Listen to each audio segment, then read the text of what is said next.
Soni says में स्वागत है। मित्रों, आज एक जानकारी देना चाहूँगा। 1974 में पहली बार हलाल का रजिस्ट्रेशन जारी किया गया।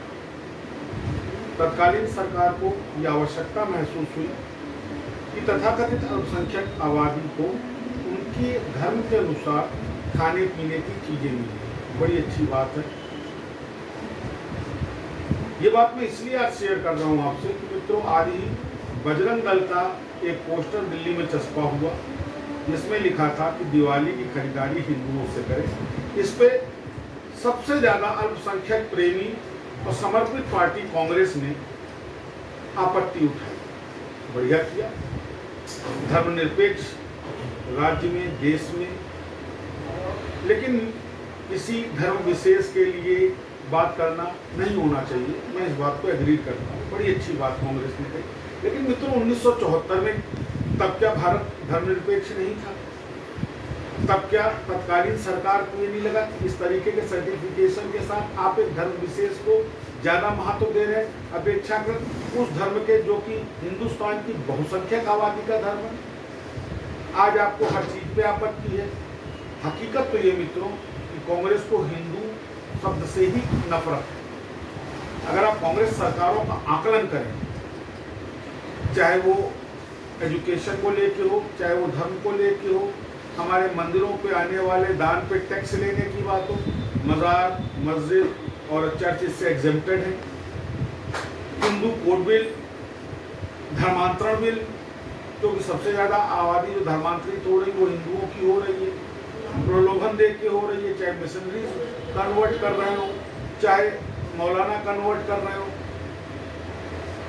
मिशनरीज सो कॉल्ड सर्विस के नाम पे कन्वर्जन करती है, निसंदेह। तो क्या सब चीज का टारगेट केवल हिंदू होना चाहिए? हिंदू अपने धार्मिक प्रचार प्रसार के लिए शिक्षण संस्थान नहीं चला सकता? मदरसों को एक्सक्लूसिव राइट दिया गया।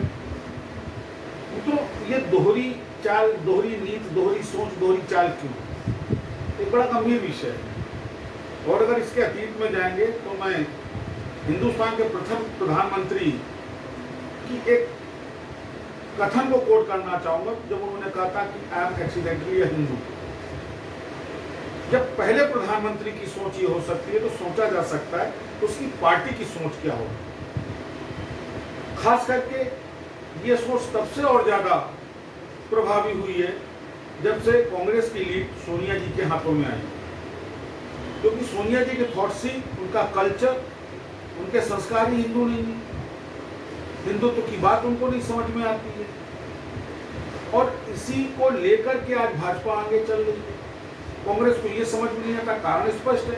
कांग्रेस अवेट कर रही कि किसी तरह मुस्लिम आबादी 35-40% हो तो पूरे हिंदुस्तान पे कब्जा किया जा सके। पर कांग्रेस एक चीज भूल गई है कि फारसी बाहुल देश फारस का क्या हश्र हुआ। कई ऐसे उदाहरण हैं। लेकिन सत्ता की चाह कांग्रेस को किस हद तक नीच सोच पर ले गई है, इसका खुलासा आज के पोस्टर से हुआ। मैं ये भी मानता हूं कि समाज में सबको अधिकार है। ये हमारा डिस्क्रिप्टिव पावर है।